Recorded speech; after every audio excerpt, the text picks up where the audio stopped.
Well, I'm a little late to the party because virtually everyone under the sun has already reviewed this album, but at least I showed the fuck up, and thank God I did because this is one hell of a goddamn party.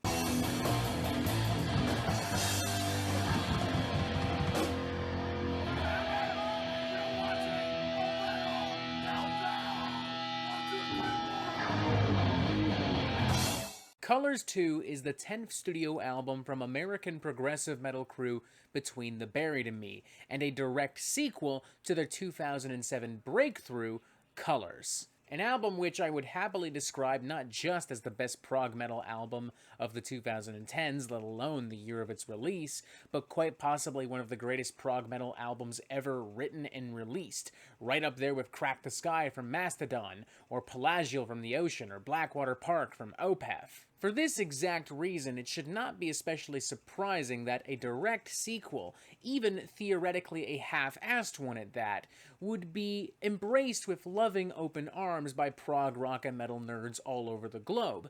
Nor should it be especially shocking in return that for many people this is one of the most anticipated albums of 2021, including myself, quite frankly. What should be shocking, though, even by the high standards of Between the Buried and Me, is that this isn't just a pretty strong album in its own regard. It's quite possibly one of the most wild, creative, and ambitious things that this band has ever released. This is, in nearly every conceivable fashion, a gigantic improvement on the original Colors, which, may I add, still a great record. Not knocking that for a single moment. But think of that record as Batman Begins, and think of this as The Dark Fucking Knight. As Tommy Giles Rogers Jr. writes here, musically it flows like a sequel to Colors, but it wasn't just another version of that album. On the original, I was analyzing myself and analyzing humanity. With Last Year, I was in a perfect position to do that again. I wrote lyrics in the same way, but they felt new. It was more of a real-world concept by virtue of making a continuation. Music's purpose is to help. That's a big theme of this album. Once our songs are done, they belong to our listeners. Maybe this will help them move forward creatively or in life. While there isn't anything directly linked to any particular incident or occurrence within the past year, there is most certainly an urgency to this record that I don't necessarily feel I heard on previous Between the Buried and Me projects. It does feel like Between the Buried and Me have intentionally tapped into the unpredictable and uncontrollable chaos of 2020, and let's be honest, 2021, and have used it as an inspiration for this record. They have pushed themselves to new creative peaks. The record sounds bigger than ever before. Production-wise, this is the best they've ever sounded. And musically, we're reaching levels of absolute batshit insanity normally reserved by the likes of the Diablo Swing Orchestra. I mean, this thing is fucking bonkers, dude.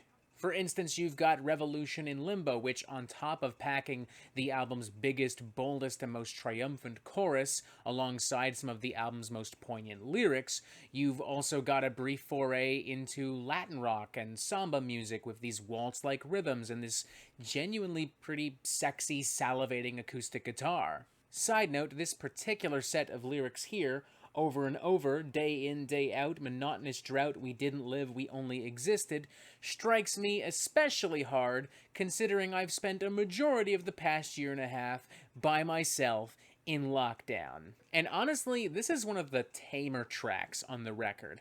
I find that as Colors 2 goes on, it feels more and more comfortable to get weirder, to get more expressive, and to get a lot more funky.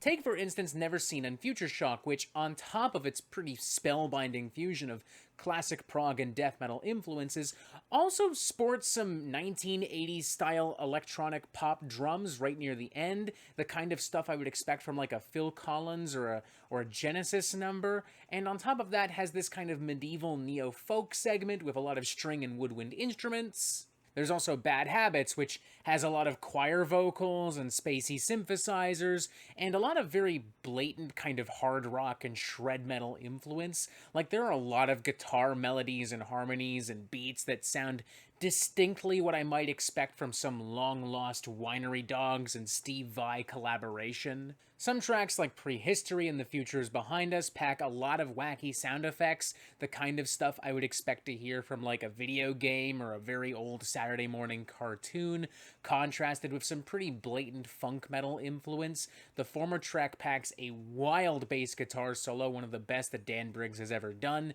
whereas the former eventually evolves into what I can only describe as what would happen if the Dillinger Escape Plan suddenly got fucking obsessed with specifically Mother's Milk from the Red Hot Chili Peppers. And then there's my favorite cut on the record, Fix the Errors. I don't even know where to begin describing this little fucking mutant. Tommy Giles Rogers, in another statement, said about this song specifically, the intention was to write a metal song with a gospel vibe. It turned into this monster. It's a small story on the record about this guy who lives in a big apocalyptic city. He retires from his job, but he wants to take down this huge corporation. The song is a celebration of taking down corruption and saying, fuck you to the man. It's about as punk as we'll ever get. And I want to emphasize the words monster and punk specifically, because on top of the usual prog, jazz, and funk flavors found throughout the record, this particular number indulges in what I can only describe as like hardcore and crossover thrash, but written and performed with the intensity and the maniacal energy of somebody like Voivod or Mr. Bungle. There are so many weird angular guitar parts, so many robotic harmonized vocals that are just so eerie and tense and strange. And eventually even that term doesn't really apply because eventually there's like a jam rock segment introduced with a lot of cowbell. And eventually after that it kind of segues into a full-on display of power metal guitar wizardry, which is then eventually followed by the heaviest, nastiest breakdown, not just on this record, but that I've heard in recent memory. Oh my god. Everything about it, from the intense build-up with all the winding guitar parts and all the weird vocal spats, to its inevitable unleash with those crippling, groove-laden chugs. Oh my god. This record is so dense and bulky and livid and colorful, and may I add, also clocks in at an hour and 18 minutes, nearly 80 minutes, just shy of the average runtime of a Hollywood motion picture. And despite all of this knowledge, despite all of this information, at no point on Colors 2 am I ever overwhelmed, at no point am I ever tired. Sure, there are little bits and pieces here that I would probably chip at, you know, little bits and pieces of fat that I would perhaps trim ever so gently, but nothing I would outright remove, because there's really nothing that isn't absolutely fucking excellent, to the point where I am